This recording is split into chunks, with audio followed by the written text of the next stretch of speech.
జగన్మోహన్ రెడ్డి సభకు రాకపోవడం కూడా న్యాయం అవుతుంది కదా. సో ఆ పొరపాటు మరి కూటమి చేస్తే కూటమిది తప్పవుతుంది. Right sir. జగన్మోహన్ రెడ్డి సభకు రాకపోవడాన్ని కూటమి నేతలే కాదు సార్, షర్మిల కూడా ఎద్దేవా చేస్తూ ఉన్నారు. చాలా లెటర్ కూడా రీసెంట్గా రాశారు, మీరు అసెంబ్లీకి వెళ్ళకపోతే రిజైన్ చేసేయండి, ఉపయోగం ఏంటి అని చెప్పేసి. సో షర్మిల ఒక లాజిక్ చెప్తూ ఉన్నారు సార్, మేము కాంగ్రెస్ పార్టీ చాలా స్థానాల్లో పోటీ చేసాం, కానీ ఒక్క స్థానంలో కూడా గెలవలేకపోయాం, మీరు 11 మంది గెలిచారు, అయినా కూడా సభకు వెళ్ళట్లేదు, మీకు మాకు తేడా లేదు కదా అని చెప్పేసి. తేడా లేదంటారా?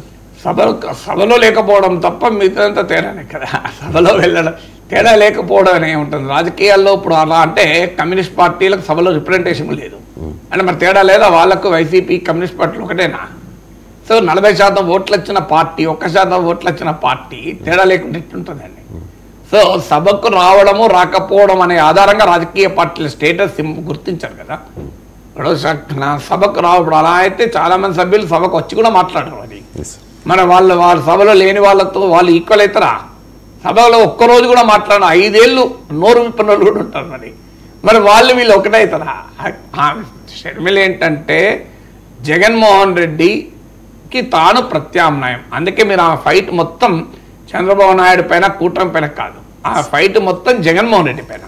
ఎందుకు అంటే అందులో వ్యక్తిగతమైన డైమెన్షన్ ఉంది, ఆస్తుల పంచాయతీ ఉంది, తర్వాత రాజకీయ వారసత్వం కొరకు కూడా పంచాయతీ ఉంది. సో అందువల్ల జగన్మోహన్ రెడ్డి స్పేస్ను తాను ఆక్రమించుకోవాలని అనుకుంటోంది కనుక పదే పదే జగన్మోహన్ రెడ్డిని టార్గెట్ చేస్తుంది, జగన్మోహన్ రెడ్డితో కంపేర్ చేస్తుంది.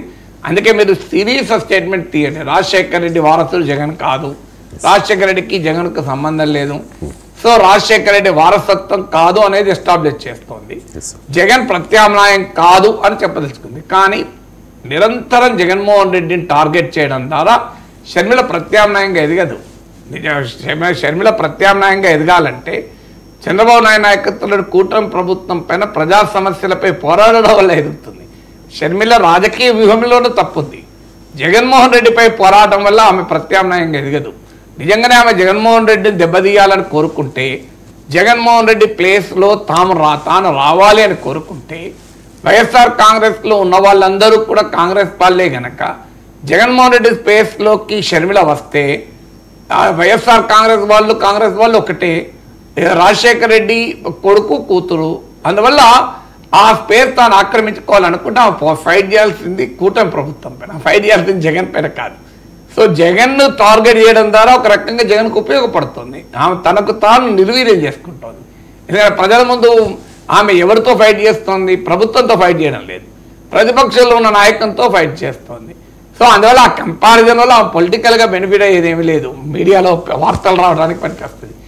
జగన్మోహన్ రెడ్డి రాజకీయంగా కూడా దెబ్బతీయాలనుకున్నా జగన్మోహన్ రెడ్డి ఉన్న అపోజిషన్ స్పేస్లోకి అవి రావాలి. జగన్మోహన్ రెడ్డి ఉన్న అపోజిషన్ స్పేస్లోకి ఎప్పుడు వస్తుంది?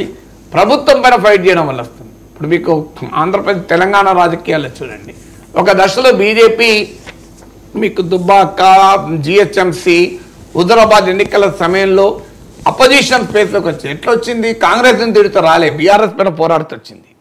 కాంగ్రెస్ని తిట్టడం వల్ల వచ్చిందా? బీఆర్ఎస్ పైన పోరాటం వల్ల వచ్చింది. ఇవాళ బీఆర్ఎస్ కూడా బీజేపీని తిడుతూ రాలే ఆ స్పేస్లోకి, కాంగ్రెస్తో పోరాటం చేయవలసి వచ్చింది.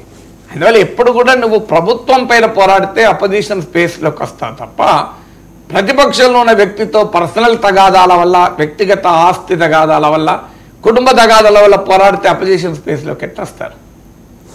Right sir. చిన్న